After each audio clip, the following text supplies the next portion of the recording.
بسم اللہ الرحمن الرحیم۔ السلام علیکم۔ ہمارے گاؤں میں 60 سال سے ایک عجیب رواج چلا آ رہا تھا کہ جس لڑکی کی شادی ہونے والی ہوتی اسے شادی سے کچھ دن پہلے اسی پرانی حویلی میں بھیج دیا جاتا۔ اس کے ماں باپ بھی کبھی یہ پوچھنے کی ہمت نہیں کرتے تھے کہ وہاں اس کے ساتھ کیا ہوتا ہے، اور وہ لڑکی بھی واپس آ کر کسی کو کچھ نہیں بتاتی تھی۔ بس حویلی سے آنے کے بعد وہ بالکل خاموش ہو جاتی اور کچھ ہی دنوں بعد ایک اچھی بیوی ثابت ہوتی۔ اب میری شادی میں بھی صرف چند دن باقی تھے اور رسم کے مطابق مجھے بھی رات کے وقت اسی حویلی میں پہنچا دیا گیا۔ دروازہ میرے پیچھے بند ہوا تو اچانک اندر سے کسی لڑکی کی رونے کی آواز آئی۔ میں نے گھبرا کر آگے قدم بڑھایا تو اندھیرے میں ایک ایسا منظر میری آنکھوں کے سامنے آیا جس نے میری ہوش اڑا دی۔ FSC کے نتیجہ آیا تو میں نے جیسے ہی ابو کو بتایا کہ میرے نمبر بہت اچھے آئے ہیں تو وہ خوش ہو کر بولے، بیٹا اب آگے کیا ارادہ ہے؟ میں نے فوراً جواب دیا، ابو میں نے تو آپ کو پہلے ہی بتا دیا تھا میں شہر کی یونیورسٹی میں داخلہ لوں گی۔ ابو نے میری طرف دیکھ کہا اور مسکراتے ہوئے بولے، بیٹا مجھے یاد ہے لیکن اب تم زمانہ بھی تو دیکھو۔ امی وہیں بیٹھی تھی، انہوں نے فوراً کہا، میں تو پہلے دن سے کہہ رہی ہوں کہ اتنی دور مت جاؤ، لیکن یہ میری بات سنتی ہی کہاں ہے۔ میں نے ہنس کر امی کا ہاتھ پکڑ لیا۔ امی میں پڑھنے جا رہی ہوں، کوئی غلط کام کرنے نہیں جا رہی، اور ویسے بھی آپ دونوں نے تو مجھے ہمیشہ کہا ہے کہ بیٹی کو اپنے پیروں پر کھڑا ہونا چاہیے۔ ابو نے کچھ دیر میری طرف دیکھا پھر بولے، اچھا ٹھیک ہے، تمہاری پڑھائی ہمارے لیے اہم ہے، لیکن ایک بات ہمیشہ یاد رکھنا، شہر بڑا ہے، وہاں ہر طرح کے لوگ ملیں گے۔ میں نے فوراً کہا، ابو آپ مجھ پر بھروسہ کریں، میں آپ کا سر کبھی نہیں جھکنے دوں گی۔ میری بات سن کر ابو نے مسکرا کر سر ہلا دیا اور امی نے بھی بھرتے ہوئے کہا، بس مجھے یہی ڈر ہے کہ میری بیٹی اتنی دور جا کر اکیلی رہے گی کیسے۔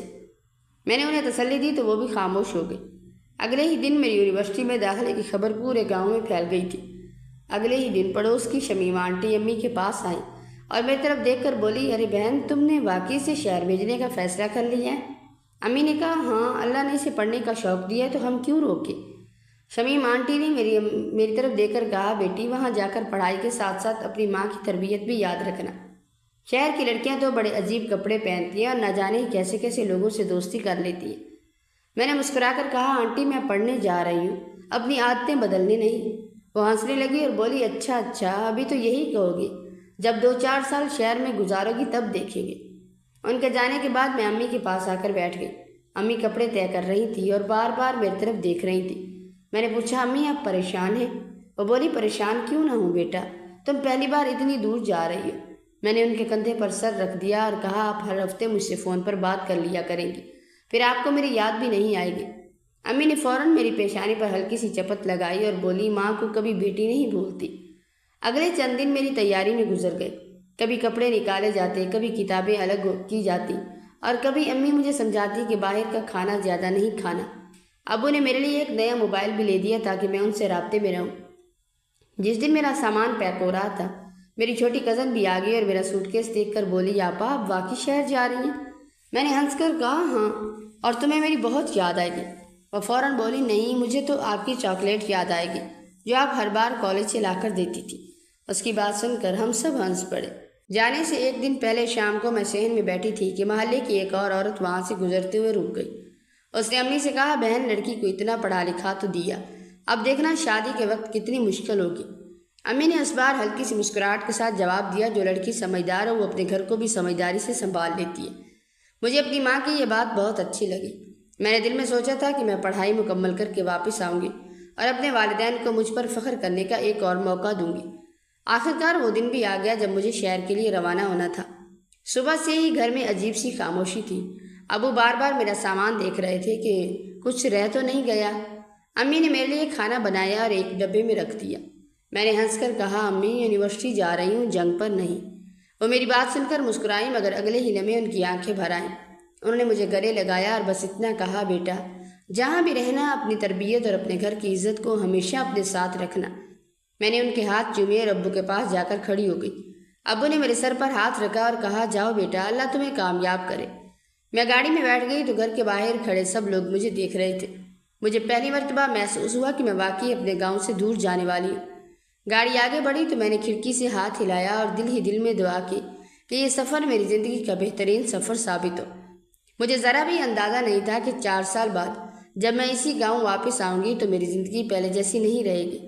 وہاں پہنچ کر یونیورسٹی میں داخلے کے کاغذات مکمل کرتے ہوئے میرے دل میں خوشی بھی تھی اور تھوڑا سا خوف بھی، کیونکہ پہلی مرتبہ میں اپنے گاؤں سے اتنے دنوں کے لیے دور رہنے والی تھی۔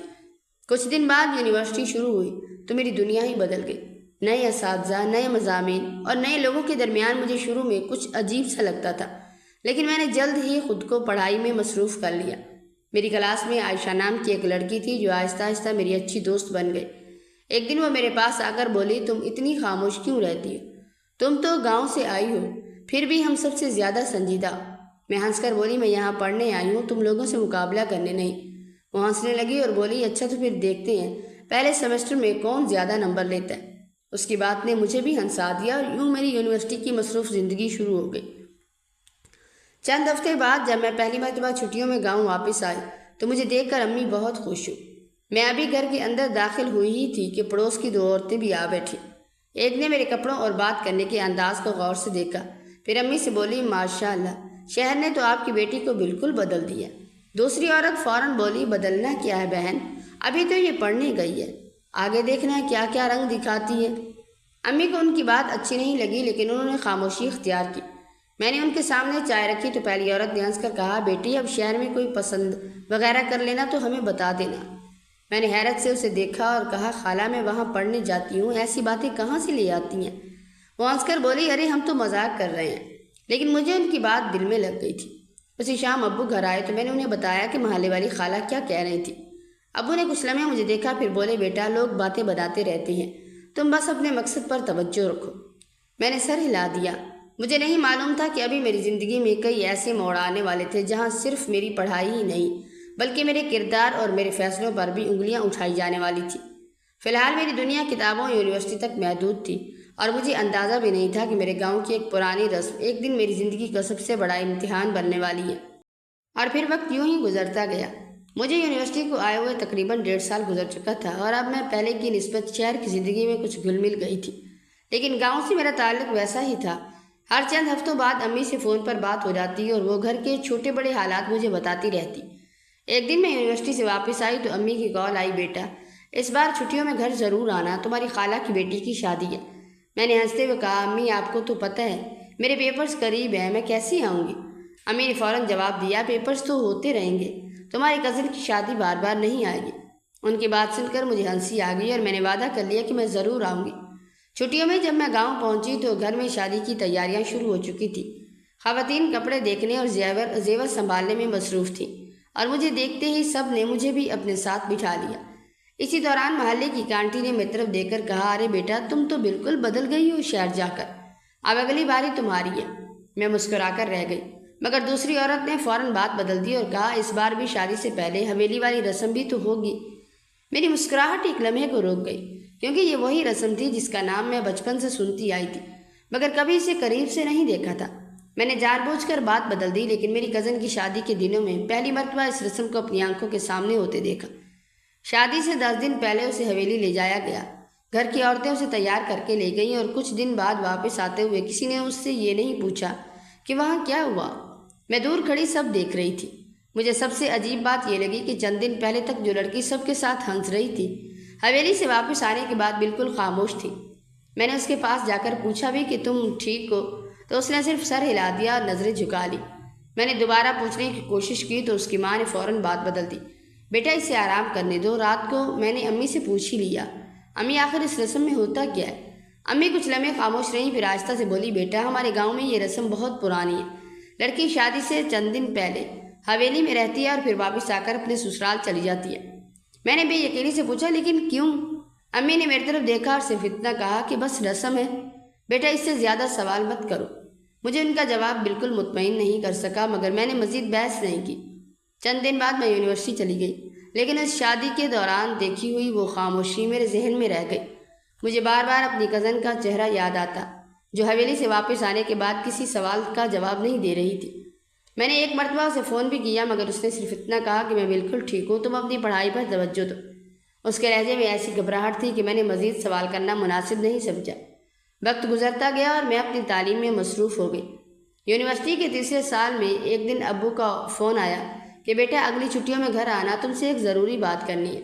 میں نے مذاق میں کہا، ابو کہیں میری شادی تو طے نہیں کر دی؟ وہ ہنس پڑے اور بولے، ابھی گھر آؤ گی تو سب پتہ چل جائے گا۔ ان کی بات نے میرے دل میں ایک عجیب سا خیال پیدا کر دیا تھا، کیونکہ مجھے بالکل اندازہ نہیں تھا کہ گھر میں میرے لیے کیا فیصلہ ہونے والا ہے۔ اب میری تعلیم کا آخری سال شروع ہو چکا تھا اور مجھے خود بھی محسوس ہونے لگا تھا کہ اب زندگی کا اگلا مرحلہ زیادہ دور نہیں۔ یونیورسٹی کے کام کے ساتھ ساتھ گھر والوں سے بھی پہلے کی نسبت زیادہ بات ہونے لگی تھی، کیونکہ امی اکثر فون کر کے شادی بیاہ اور رشتوں کی باتیں چھیڑ دیتی۔ پھر ایک شام میں کتابیں سمیٹ رہی تھی کہ ابو کی کال آ گئی۔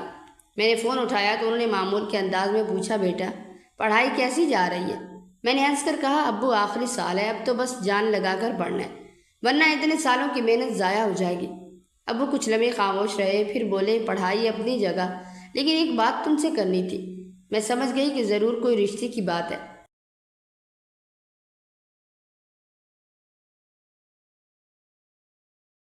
جو اب وہ موبائل پر کرنے لگے تھے، اس لیے میں نے فوراً کہہ دیا، ابو اگر آپ نے شادی کی بات کرنی ہے تو پہلے ہی بتا دو، میں ابھی اپنی ڈگری مکمل کرنا چاہتی ہوں۔ ابو ہنس پڑے اور بولے، بیٹا پہلے بات تو سن لیا کرو، ہر بات کا جواب پہلے سے تیار رکھا ہوتا ہے تمہارے پاس۔ کچھ دیر بعد انہوں نے بتایا کہ خاندان کی طرف سے میرے لیے رشتہ آیا ہے، لڑکا شہر میں اچھی ملازمت کرتا ہے، اور سب سے اچھی بات یہ ہے کہ اس کے گھر والے بھی ہماری طرح سادہ لوگ ہیں۔ میں نے زیادہ دلچسپی ظاہر نہیں کی اور بس اتنا کہا کہ ابو آپ اور امی بہتر سمجھتے ہیں، لیکن میری پڑھائی مکمل ہونے سے پہلے کوئی فیصلہ نہ کیجیے گا۔ ابو نے میری بات مان لی اور فون بند کر دیا۔ چند ہفتوں بعد جب میں چھٹیوں میں گھر آئی تو امی نے مجھے بتایا کہ وہ لوگ ہمیں دیکھنے آنا چاہتے۔ میں نے فوراً اعتراض کیا، ابھی تو میری ڈگری بھی مکمل نہیں ہوئی۔ امی نے مسکرا کر کہا کہ کون تمہیں کل ہی رخصت کر رہا ہے، پہلے لوگ ایک دوسرے کو دیکھیں گے، بات کریں گے، پھر فیصلہ ہوگا۔ میں خاموش ہو گئی۔ اگلے دن گھر میں عام دنوں کی نسبت کچھ زیادہ صفائی ہوئی اور امی نے میرے لیے ایک سادہ سا سوٹ نکال کر رکھ دیا۔ میں نے آئینے کے سامنے کھڑے ہو کر خود کو دیکھا تو پہلی مرتبہ مجھے واقعی احساس ہوا کہ شاید میری زندگی بدلنے والی ہے۔ وہ لوگ آئے تو میں سب کے سامنے زیادہ دیر بیٹھنا نہیں چاہتی تھی، لیکن امی کے اصرار پر چائے لے کر گئی۔ لڑکا بھی ان کے ساتھ تھا، اس کا نام فہد تھا۔ وہ مجھ سے زیادہ پڑھا لکھا نہیں تھا، لیکن شہر میں ایک اچھی کمپنی میں کام کرتا تھا اور بات کرنے کا انداز بہت نرم تھا۔ جب سب بڑے آپس میں باتیں کرنے لگے تو امی نے مجھے اشارہ کیا کہ تم دونوں آپس میں بھی بات کر لو۔ میں کچھ جھجکتے ہوئے دوسرے کمرے میں چلی گئی۔ فہد نے بیٹھتے ہی کہا کہ آپ کو شاید یہ رشتہ قبول نہیں۔ میں نے حیرت سے پوچھا، آپ کو ایسا کیوں لگا؟ وہ مسکرا کر بولا، کیونکہ آپ نے ابھی تک میری طرف ایک مرتبہ بھی ٹھیک سے نہیں دیکھا۔ اس کی بات پر میرے چہرے پر بھی مسکراہٹ آ گئی۔ میں نے صاف الفاظ میں کہا، میری پہلی شرط یہ ہے کہ میں اپنی تعلیم مکمل کروں گی۔ فہد نے فوراً جواب دیا، مجھے اس پر کوئی اعتراض نہیں، بلکہ میں چاہتا ہوں کہ آپ اپنی ڈگری مکمل کریں۔ اس نے اپنی بات جاری رکھتے ہوئے کہا، میں زیادہ پڑھ نہیں سکا، لیکن مجھے ہمیشہ سے یہ خواہش رہی کہ میری بیوی پڑھی لکھی ہو اور اپنی زندگی کے فیصلے سمجھ کر کرے۔ اس کی یہ بات مجھے اچھی لگی۔ میں نے پہلی مرتبہ اسے غور سے دیکھا اور دل میں سوچا کہ شاید ابو کی بات درست تھی۔ گھر والوں نے ہماری بات چیت کے بعد رشتہ قبول کرنے کی خواہش ظاہر کی، لیکن میں نے امی سے کہا کہ مجھے کچھ وقت چاہیے۔ امی نے میرے سر پر ہاتھ رکھتے ہوئے کہا، بیٹا ہم تم پر کوئی فیصلہ نہیں تھوپیں گے، تم اطمینان سے سوچ لو۔ میں نے کوئی دن سوچنے کے بعد فہد کے بارے میں اپنی رائے بتائی۔ مجھے اس میں کوئی ایسی بات نظر نہیں آئی جس کی وجہ سے میں انکار کرتی۔ وہ سادہ مزاج تھا، میری تعلیم کی عزت کرتا تھا اور سب سے بڑھ کر وہ مجھے سمجھنے کی کوشش کرتا تھا۔ اسی دوران یونیورسٹی دوبارہ شروع ہو گئی اور میں اپنی پڑھائی میں لگ گئی۔ فہد کبھی کبھار فون کر لیتا اور ہماری مختصر سی بات ہو جاتی۔ وہ میری پڑھائی کے بارے میں پوچھتا اور میں اسے یونیورسٹی کے چھوٹے موٹے قصے سناتی۔ ہماری باتیں آہستہ آہستہ بڑھنے لگی، لیکن میں نے کبھی یہ نہیں سوچا تھا کہ یہی شخص چند ہی عرصے بعد میری زندگی کا حصہ بن جائے گا۔ ایک دن اس نے فون پر کہا، آپ اپنی ڈگری مکمل کریں، میں آپ کا انتظار کروں گا۔ میں نے ہنس کر جواب دیا، وعدہ ہے، مگر اگر آپ نے انتظار کے دوران اپنا ارادہ بدل لیا تو؟ وہ فوراً بولا، پھر آپ کو مجھے یاد دلانا ہوگا کہ میں نے وعدہ کیا تھا۔ وقت گزرتا رہا اور آخری سال بھی تقریباً مکمل ہو گیا۔ امتحانات ختم ہوئے تو میں نے سب سے پہلے امی کو فون کیا اور خوشی سے بتایا میری ڈگری مکمل ہو گئی۔ دوسری طرف سے ان کی خوشی بھری ہوئی آواز آئی، اللہ تمہیں ہمیشہ خوش رکھے بیٹا، اب تم گھر آ جاؤ، تمہارے ابو بھی تمہارا انتظار کر رہے ہیں۔ مجھے نہیں معلوم تھا کہ گھر پہنچنے کے بعد میری زندگی کی سب سے بڑی خوشی بھی میرا انتظار کر رہی تھی، اور اسی کے ساتھ ایک ایسی رسم بھی میرے سامنے آنے والی تھی جس کا نام سنتے ہی میری گاؤں کی عورتیں خاموش ہو جایا کرتی تھی۔ 4 سال کس طرح گزر گئے مجھے خود بھی اندازہ نہیں ہوا تھا۔ یونیورسٹی کی پڑھائی مکمل ہوتے ہی میں کچھ دنوں کے لیے ہمیشہ کے لیے اپنے گاؤں واپس آ گئی تھی، کیونکہ اب گھر میں میری شادی کی باتیں ہونے لگی تھی۔ اب وہ اکثر رات کے کھانے کے بعد میرے پاس بیٹھتے اور کہتے کہ بیٹا تمہاری پڑھائی بھی مکمل ہو گئی ہے، اب ہم چاہتے ہیں کہ شادی کر دیں۔ پھر اسی دوران ایک شام محلے کی خالہ ہمارے گھر آئیں اور امی کے ساتھ بیٹھ کر شادی کی تیاریوں کی باتیں کرنے لگی۔ باتوں ہی باتوں میں انہوں نے میری طرف دیکھا اور بولی، بیٹی اب تمہاری شادی میں زیادہ دن نہیں رہ گئے۔ میں نے مسکرا کر کہا، جی خالہ بس دعا کرے۔ وہ کچھ لمحے خاموش رہی، پھر بولی، تمہیں معلوم ہے نا تمہاری شادی سے پہلے والی رسم بھی ہوگی؟ میری مسکراہٹ وہیں رک گئی۔ میں جانتی تھی کہ وہ کس رسم کی بات کر رہی ہے۔ بچپن سے اس رسم کا نام سنتی آئی تھی، مگر ہمیشہ اسے بڑوں کی کوئی پرانی روایت سمجھ کر نظر انداز کرتی رہی تھی۔ شادی سے 10 دن پہلے لڑکی کو حویلی بھیجا جاتا تھا اور 10 راتیں وہیں گزارنے کے بعد اسے گھر واپس لایا جاتا تھا۔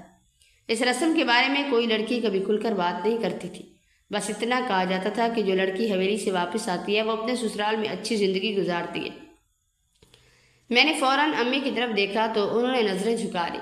میں نے آہستہ سے پوچھا، امی کیا مجھے بھی وہاں جانا ہوگا؟ امی نے میری طرف دیکھا اور بولی، بیٹا یہ ہمارے خاندان کی بہت پرانی رسم ہے، سب نے نبھائی ہے، تم بھی نبھا دو تو کیا ہو جائے گا۔ میں نے کچھ کہنا چاہا مگر امی نے میرا ہاتھ پکڑ کر مجھے خاموش کر دیا۔ بس اتنا کہا، بیٹا ہر رسم کی وجہ پوچھنا ضروری نہیں ہوتا، بعض چیزیں خاندان کی عزت کے لیے بھی نبھانی پڑتی ہیں۔ اس رات میں کافی دیر تک فہد سے بات کرتی رہی مگر میں نے حویلی والی بات اسے نہیں بتائی۔ مجھے خود سمجھ نہیں آ رہا تھا کہ اس رسم کا ذکر آتے ہی گھر کی عورتیں خاموش ہو جاتی ہیں، آخر اس میں ایسا کیا ہے؟ اگلے دن شادی کی خریداری کے لیے بازار گئی تو میری چند پرانی سہیلیاں بھی مل گئی۔ ایک نے خوش ہو کر میرا ہاتھ پکڑا اور کہا، تم تو بہت بدل گئی ہو، شہر سے پڑھ کر آئی ہو، اب ہمیں بھول ہی جاؤ گی۔ میں ہنس دی اور کہا، ایسی کوئی بات نہیں۔ دوسری لڑکی نے اچانک پوچھ لیا، تمہاری شادی کی تیاری تو ہو رہی ہے مگر حویلی والی رسم کے لیے بھی تیاری ہے؟ اس سوال پر دونوں ایک دوسرے کا چہرہ دیکھ کر خاموش ہو گئی۔ میں نے حیرت سے پوچھا، کیا ہوا؟ ایک نے بس اتنا کہا، کچھ نہیں، تم خود سب سمجھ جاؤ گی۔ اس کے بعد پہلی مرتبہ مجھے اپنی شادی کی خوشیوں کے ساتھ ایک عجیب سا خوف بھی محسوس ہونے لگا۔ گھر میں مہندی کے کپڑے آ رہے تھے، رشتہ دار آ جا رہے تھے، امی میرے جہیز کی چیزیں سنبھال رہی تھی اور ابو شادی کے باقی انتظامات دیکھ رہے تھے۔ ہر طرف خوشی تھی مگر میرے ذہن میں صرف ایک ہی سوال آ رہا تھا کہ وہ 10 دن آخر ایسے کیا تھے جن کا نام آتے ہی ہر شخص خاموش ہو جاتا تھا۔ میری شادی میں اب صرف چند ہفتے رہ گئے تھے اور یونیورسٹی کی پڑھائی بھی مکمل ہو چکی تھی، اس لیے اب زیادہ تر وقت گھر پر ہی گزرنے لگا تھا۔ امی شادی کی تیاریوں میں مصروف رہتی اور ابو ہر دوسرے دن شہر جا کر کوئی نہ کوئی سامان لے آتے تھے۔ ایک دن میں نے دیکھا کہ ابو بازار سے واپس آئے تو ان کے ہاتھ میں کپڑوں کے کئی شاپر تھے۔ میں نے مسکراتے ہوئے پوچھا، ابو اتنا سارا سامان کس لیے لائے ہیں؟ تو وہ ہنس کر بولے، بیٹا تمہاری ماں کہہ رہی تھی کہ میری بیٹی کی شادی ہے اور میں ابھی تک اس کے لیے کچھ بھی نہیں لا سکا۔ میں نے بھی دل ہی دل میں سوچا کہ میرے والدین نے میرے لیے کبھی کسی چیز کی کمی نہیں ہونے دی تھی، بس ایک بات تھی جس کے بارے میں جتنا سوچتی اتنا ہی دل بے چین ہو جاتا تھا، وہی پرانی رسم جس کا ذکر بچپن سے سنتی آئی تھی۔ اسی شام ہماری ایک رشتہ دار آنٹی گھر آئی تھی۔ شادی کی تیاریوں کے دوران وہ امی کے ساتھ بیٹھی کپڑوں کی فہرست بنا رہی تھی۔ اچانک انہوں نے میری طرف دیکھ کر کہا، بیٹا تمہاری تو بڑی قسمت ہے، تمہیں اچھا پڑھا لکھا لڑکا مل گیا، ورنہ آج کل کے زمانے میں اچھے رشتے کہاں ملتے ہیں۔ میں خاموشی سے مسکرا دی تو وہ فوراً بولی، ویسے تمہاری حویلی والی رسم کے بارے میں سب بتا دیے ہیں نا تمہیں؟ امی نے میری طرف دیکھا اور ان کے چہرے پر ایک لمحے کے لیے پریشانی آ گئی مگر انہوں نے بات سنبھالتے ہوئے کہا، ہاں اسے سب معلوم ہے، بچپن سے دیکھتی آئی ہے، ہماری رسم ہے، اسے تو نبھانا ہی پڑے گی۔ آنٹی نے اطمینان سے سر ہلایا اور بولی، بس بیٹا رسم ہی ہوتی ہے، اسے برا نہیں سمجھنا، ہمارے وقت میں بھی سب لڑکیاں جاتی تھی اور واپس آ کر چپ چاپ اپنے گھروں میں آباد ہو جاتی تھی۔ پہلی مرتبہ ان سے صاف پوچھ لیا کہ آنٹی اگر یہ اتنی اچھی رسم ہے تو لڑکیاں واپس آ کر اس کا ذکر کیوں نہیں کرتی؟ وہ چند لمحوں کے لیے خاموش ہو جاتی، پھر ہنس کر بولی، ارے بیٹا تم بھی پڑھی لکھی ہو کر ایسی باتیں کرتی ہو، کچھ باتیں زبان پر نہیں لائی جاتی۔ شادی میں اب صرف چند ہفتے باقی تھے اور میں نے فیصلہ کر لیا تھا کہ کسی نہ کسی طرح امی سے اس رسم کی حقیقت ضرور پوچھوں، مگر مجھے کیا معلوم تھا کہ میرے سوال کا جواب مجھے لفظوں میں نہیں بلکہ ان 10 دنوں میں ملنے والا تھا جنہوں نے میری زندگی کا رخ ہی بدل دینا تھا۔ ایک دن میں نے آخر کار امی سے صاف پوچھ لیا، امی وہاں جا کر مجھے کیا کرنا ہوگا؟ امی نے چند لمحے مجھے دیکھا پھر بولی، بیٹا وہاں کوئی کام نہیں کرنا، بس جو عورتیں کہیں ان کی بات ماننا اور 10 دن پورے کر کے واپس آ جانا۔ میں نے پوچھا، لیکن باقی لڑکیاں اس رسم کے بارے میں کچھ بتاتی کیوں نہیں؟ امی نے فوراً بات بدل دی اور کہا، تمہیں اتنا سوچنے کی ضرورت نہیں ہے، سب کچھ ٹھیک ہوگا۔ اسی دوران فہد کا فون آیا، وہ کسی کام کے سلسلے میں شہر سے باہر گیا ہوا تھا۔ اس نے ہنستے ہوئے پوچھا، تمہاری تیاری مکمل ہو گئی یا ابھی بھی تمہاری امی تمہیں کاموں میں لگائے ہوئے ہیں؟ میں نے بھی ہنس کر کہا، میری امی نے تو مجھے بچپن سے ہی کاموں میں لگا رکھا ہے، اب شادی کے بعد آپ کی باری ہوگی۔ وہ بولا تم فکر نہ کرو، میں تمہیں کبھی کام کے لیے مجبور نہیں کروں گا۔ میں نے مسکرا کر جواب دیا، وعدہ یاد رکھنا۔ اس سے بات کر کے میرا دل کچھ ہلکا ہو گیا، مگر میں نے حویلی والی رسم کا ذکر پھر بھی نہیں کیا، کیونکہ ان کا خاندان یہ سب نہیں جانتا تھا۔ وہ ہمارے گاؤں سے بہت دور ایک علاقے میں رہتے تھے۔ 2 دن بعد گھر میں چند عورتیں آئیں جو میری شادی کی تیاری دیکھنے آئی تھیں۔ ان میں سے ایک بوڑھی خاتون نے مجھے غور سے دیکھا اور بولی، ماشاءاللہ، لڑکی تو بہت سمجھدار لگتی ہے۔ ساتھ بیٹھی دوسری عورت نے فوراً کہا، سمجھدار تو ہے، مگر شہر میں پڑھنے والی لڑکی ہے، نہ جانے حویلی کے 10 دن کیسے گزارے گی۔ ان کے یہ الفاظ سن کر میرے ہاتھ رک گئے۔ میں نے ان کی طرف دیکھا تو وہ فوراً خاموش ہو گئی۔ میں نے پہلی مرتبہ محسوس کیا اس رسم کا ذکر صرف میرے گھر تک محدود نہیں تھا، بلکہ پورا گاؤں اس بارے میں جانتا تھا۔ اگلے دن گھر میں شادی کی تاریخ اور باقی انتظامات پر بات ہو رہی تھی کہ حویلی سے ایک آدمی پیغام لے کر آیا کہ شادی سے 10 دن پہلے مجھے وہاں پہنچا دیا جائے گا۔ میں نے اس کی بات سنی تو میرے ہاتھوں میں پکڑا کپڑا وہی رک گیا۔ ابو نے اس آدمی سے کہا، ٹھیک ہے، ہم رسم کے مطابق ہی کریں گے۔ وہ چلا گیا تو میں نے ابو کی طرف دیکھا، مگر انہوں نے بھی نظریں چرا لی۔ میں نے محسوس کیا کہ اس رسم کا نام آتے ہی گھر کے ہر بڑے کے لہجے میں عجیب سی سنجیدگی آ جاتی ہے، جیسے سب جانتے ہوں کہ اس بارے میں زیادہ بات نہیں کرتے۔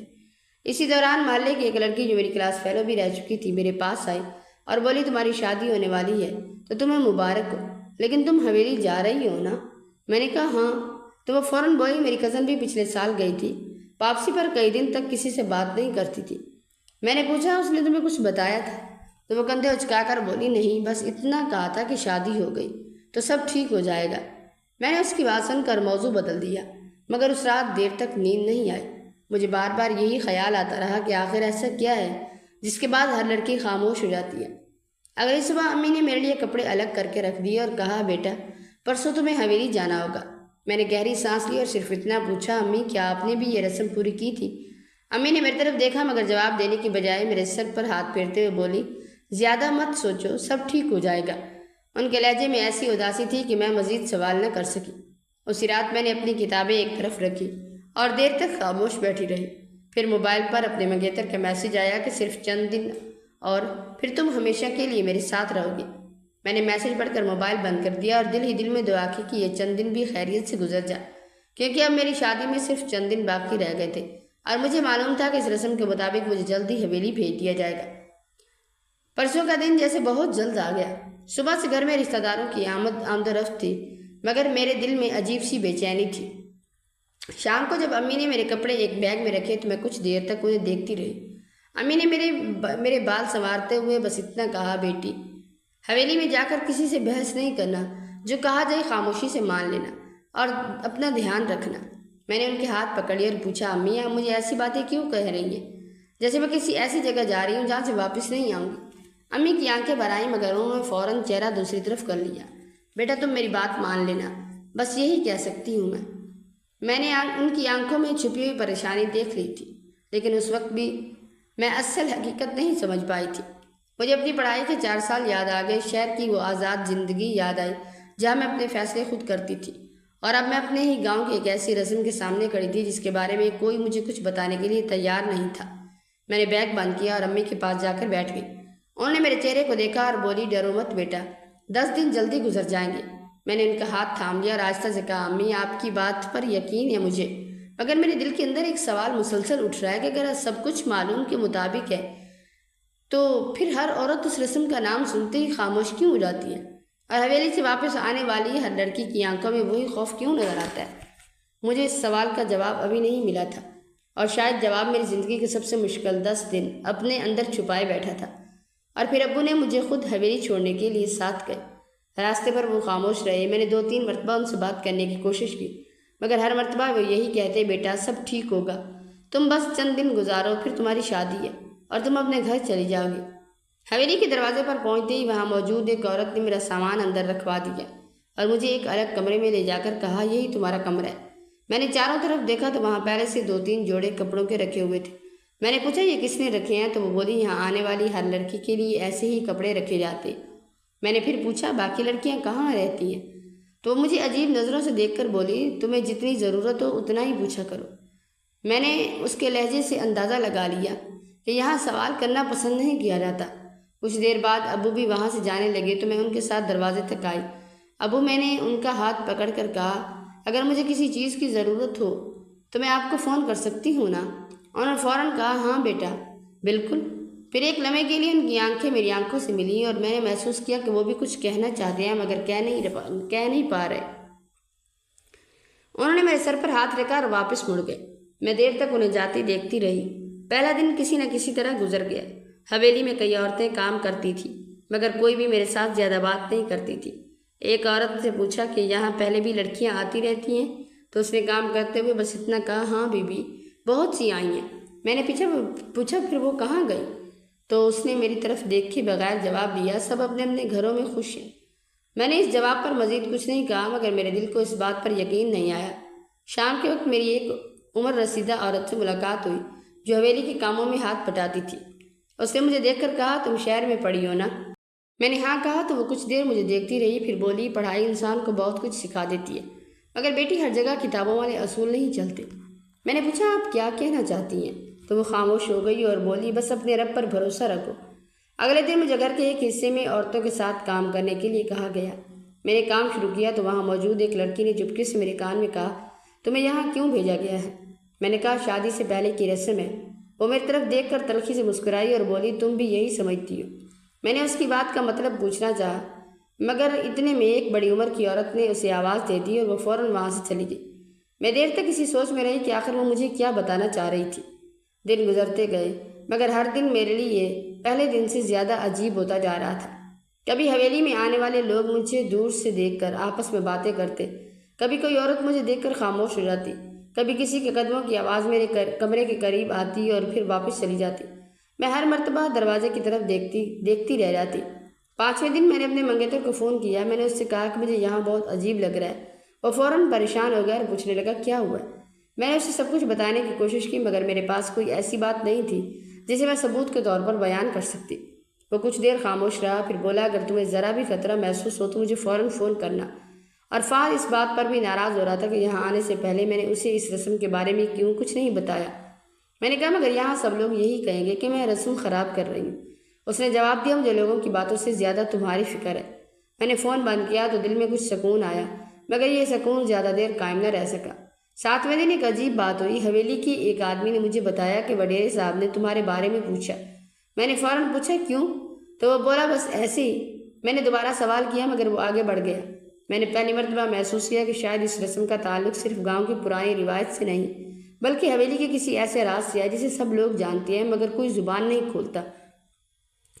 اس رات میں نے اپنے کمرے کا دروازہ اندر سے بند کیا اور دیر تک جاگتی رہی۔ میرے ذہن میں بچپن سے سنی ہوئی وہ تمام باتیں گھوم رہی تھیں۔ لڑکیاں حویلی سے واپس آ کر خاموش کیوں ہو جاتی ہیں؟ ان کے چہرے اتنے بجھے بجھے کیوں ہوتے ہیں؟ اور ہر ماں اپنی بیٹی کو رخصت کرنے سے پہلے اسے یہی کیوں کہتی ہے کہ جو ہو خاموشی سے برداشت کرنا۔ 8ویں دن میری طبیعت کچھ خراب ہو گئی تھی۔ مجھے بخار سا محسوس ہو رہا تھا۔ میں نے وہاں موجود عورت سے کہا کہ مجھے گھر فون کرنا ہے تو اس نے کہا فون کر لو مگر کسی کو یہ مت کہنا کہ تم یہاں پر پریشان ہو ورنہ تمہارے گھر والوں کی بھی مشکل میں ڈال دیا جائے گا۔ میں اس کی بات سن کر چونک گئی۔ میں نے فوراً پوچھا کس مشکل میں؟ وہ کچھ نہ بولی اور وہ وہاں سے چلی گئی۔ میں نے اسی وقت امی کو فون کیا مگر ان کی آواز سنتے ہی میری ہمت ٹوٹ گئی۔ میں نے صرف اتنا کہا امی مجھے آپ کی یاد آ رہی ہے۔ وہ بولی بیٹا بس 2 دن اور پھر تم ہمارے پاس ہوگے۔ دل چاہا کہ میں سب کچھ پوچھ لوں مگر میرے منہ سے ایک لفظ بھی نہ نکلا۔ 9ویں دن مجھے بتایا گیا کہ اگلی رات میری حویلی میں آخری رات ہوگی۔ اس کے بعد میں اپنے گھر واپس چلی جاؤں گی اور پھر شادی ہو جائے گی۔ یہ سن کر مجھے کچھ اطمینان ہوا۔ میں نے سوچا شاید اب یہ خوف بھی ختم ہونے والا ہے۔ اسی شام میں نے اپنے منگیتر سے بات کی تو وہ بہت خوش تھا۔ وہ کہہ رہا تھا کہ اس نے میری شادی کے بعد میرے لیے شہر میں ایک چھوٹا سا گھر بھی تیار کر لیا ہے اور اگر میں چاہوں تو مزید پڑھائی بھی جاری رکھ سکوں گی۔ میں اس کی باتیں سنتی رہی اور پہلی مرتبہ کئی دنوں بعد میرے چہرے پر مسکراہٹ آئی۔ مجھے لگا شاید حویلی کے یہ 10 دن میری زندگی کا صرف ایک برا باب ہے جو ختم ہونے والا ہے۔ لیکن اسی رات ایک ملازمہ میرے کمرے میں آئی اور بولی کل رات تمہیں وڈیرے صاحب کے کمرے میں جانا ہوگا۔ میں نے فوراً چونک کر پوچھا کیوں؟ مجھے کیوں بلایا ہے؟ وہ نظریں جھکا کر بولی مجھے نہیں معلوم، بس پیغام پہنچانے آئی ہوں۔ میں نے کہا اگر میں نہ جاؤں تو؟ وہ بولی بی بی یہ منع نہیں کیا جاتا۔ میری دھڑکن تیز ہو گئی۔ میں نے اسے روک کر پوچھا پہلے بھی لڑکیوں کو بلایا جاتا تھا کیا؟ وہ چند لمحے خاموش رہی پھر آہستہ سے بولی تم خود ہی سمجھ جاؤ گی۔ یہ کہہ کر وہ چلی گئی اور میں وہیں کھڑی رہ گئی۔ اس رات میں نے پہلی مرتبہ اپنے کمرے کا دروازہ بند کر کے سجدے میں سر رکھ دیا۔ میں نے اپنے رب سے صرف ایک دعا مانگی کہ مجھے اپنی عزت اور زندگی کی حفاظت کی طاقت دینا۔ میں اپنے بیگ کے پاس گئی تو میری نظر وہاں پر پڑی ہوئی ایک بھاری چیز پر پڑی جو شاید کسی پرانے صندوق کی کنڈی میں تھی۔ میں نے اسے ہاتھ میں اٹھایا اور پھر واپس رکھ دیا۔ مجھے نہیں معلوم تھا کہ اگلی رات میرے سامنے کیا آنے والا ہے، لیکن میرے دل میں ایک بات صاف ہو چکی تھی کہ اگر کسی نے میری مرضی کے خلاف میری طرف قدم بڑھایا تو میں خاموش نہیں رہوں گی۔ اگلی صبح میں نے اپنی ماں کو فون کیا مگر فون نہیں ملا۔ میں نے منگیتر کو بھی کال کی لیکن اس کا فون بند تھا۔ مجھے عجیب بے چینی ہونے لگی تھی۔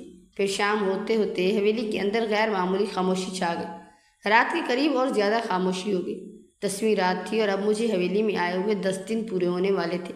ان 10 دنوں میں میرے اندر جیسے ایک عجیب سا سکون اور خوف دونوں ساتھ ساتھ رہنے لگے تھے۔ شروع کے دنوں میں ہر آہٹ پر چونک جاتی تھی مگر پھر میں نے خود کو سمجھا لیا تھا کہ جو بھی ہوگا دیکھا جائے گا۔ اس رات بھی میں اپنے کمرے میں بیٹھی اپنی ماں کے دیے ہوئے کپڑوں کی تہہ کر رہی تھی کہ اچانک دروازے پر دستک ہوئی۔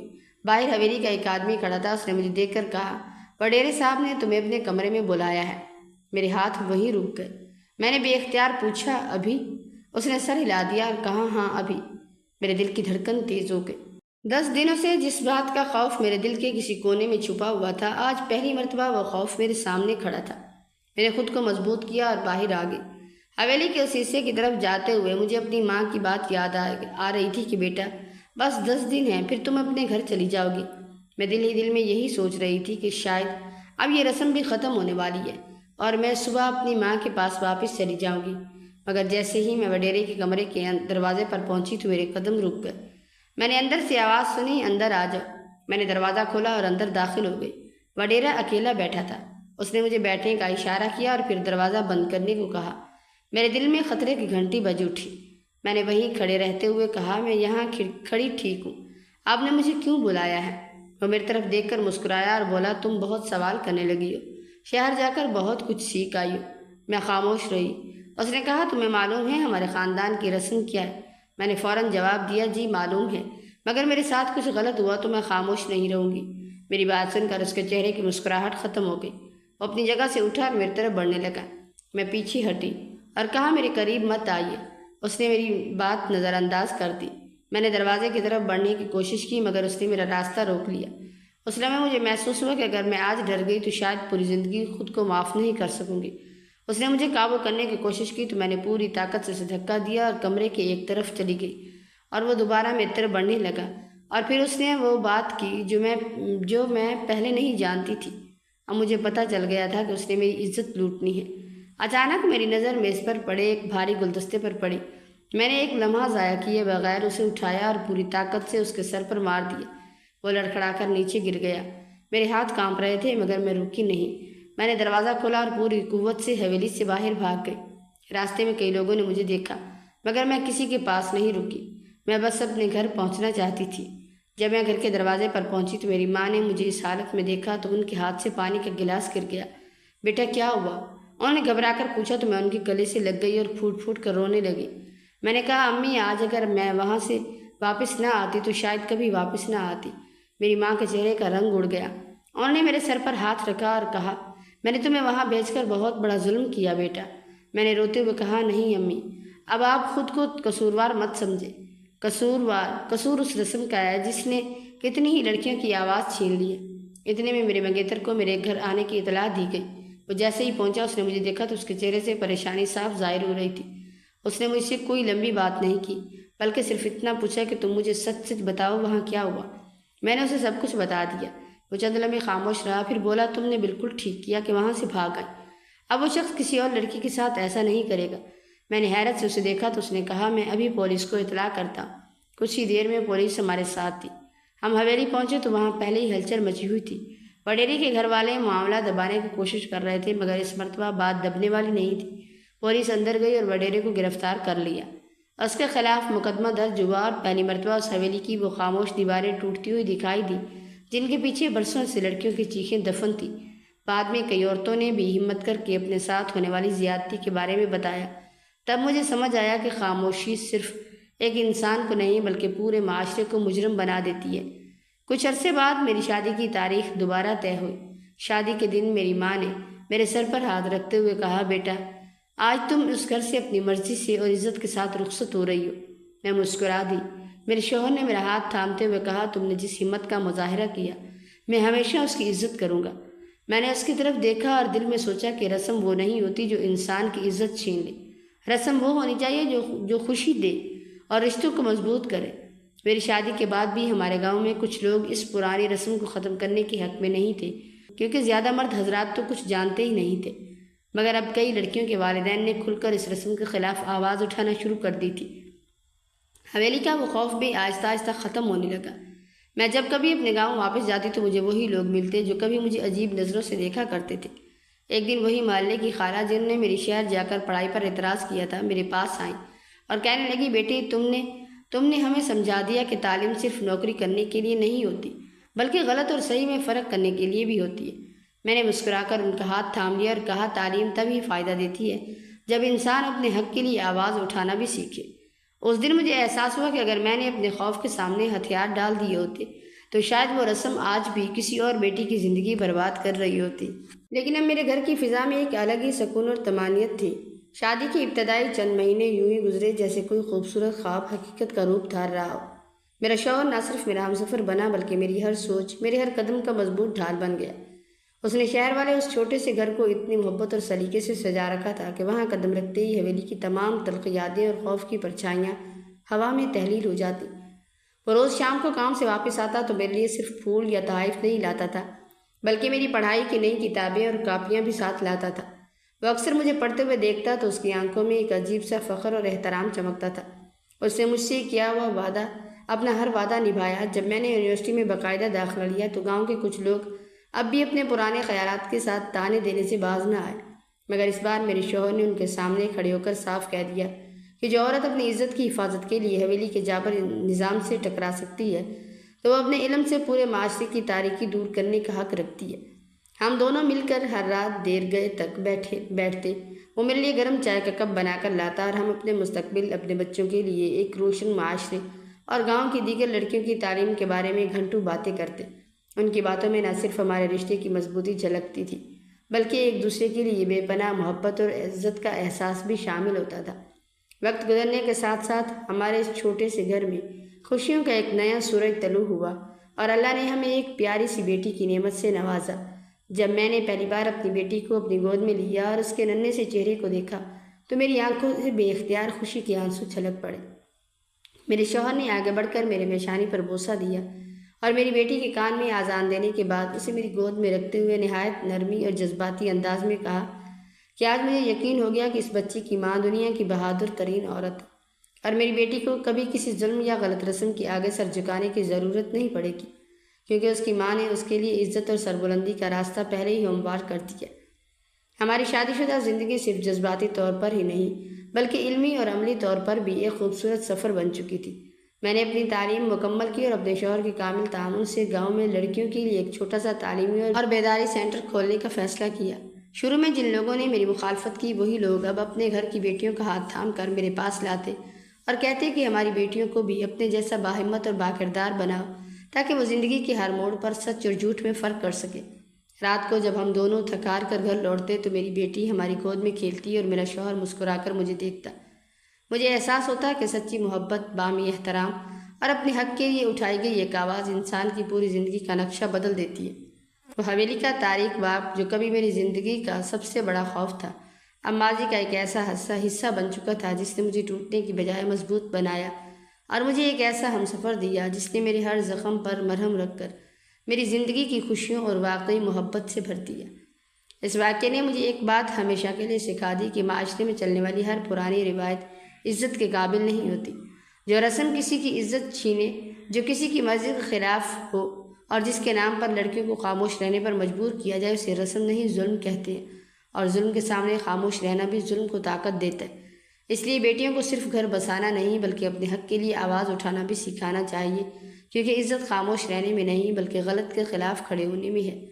اس کہانی کا سب سے بڑا سبق یہ ہے کہ ظلم، جابرانہ نظام اور غلط رسوم کے سامنے خاموشی اختیار کرنا نہ صرف انسان کی اپنی خودداری اور روح کو اندر سے توڑ دیتا ہے بلکہ یہ خاموشی ظالم کو مزید طاقت دے کر پورے معاشرے کو گناہ اور جرم کا حصہ بنا دیتی ہے۔ اگر انسان اپنے حق، عزت اور سچائی کی حفاظت کے لیے ایک بار بھی باہمت آواز اٹھائے اور ڈٹ کر کھڑا ہو جائے تو وہ نہ صرف اپنی زندگی اور تقدیر کو بدنامی اور تذلیل سے بچاتا ہے بلکہ آنے والی نسلوں اور بے شمار دیگر بیٹیوں کے لیے بھی امید ہوتی ہے امید، روشنی، شعور اور نجات کا ایسا مضبوط راستہ ہموار کر دیتا ہے جو صدیوں کے پرانے ظالمانہ نظاموں کو جڑ سے اکھاڑ پھینکتا ہے۔ یا اللہ، اے تمام جہانوں کے پالنے والے اور مظلوموں کے حامی و ناصر، ہماری تمام ماؤں، بہنوں اور بیٹیوں کو پاکیزگی، حیا، عزت اور ہمت و استقامت کی بہترین اور ناقابل شکست دولت سے سرفراز فرما۔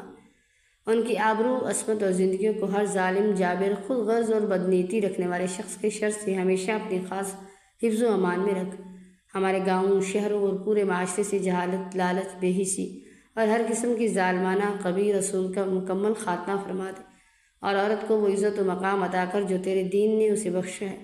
پروردگار، ہر گھر کو باہمی محبت، باوقار احترام اور دائمی سکون کا گہوارہ بنا دے، اور تمام محنت کشوں، باہمت ماؤں اور اپنی عزت کی جنگ لڑنے والی بیٹیوں کے پاکیزہ عزائم، جرأت اور قربانیوں کا بہترین اجر دنیا اور آخرت دونوں میں عطا فرما کر ان کے چہروں کو ہمیشہ عزت، کامرانی اور سربلندی سے روشن رکھ۔ آمین یا رب العالمین۔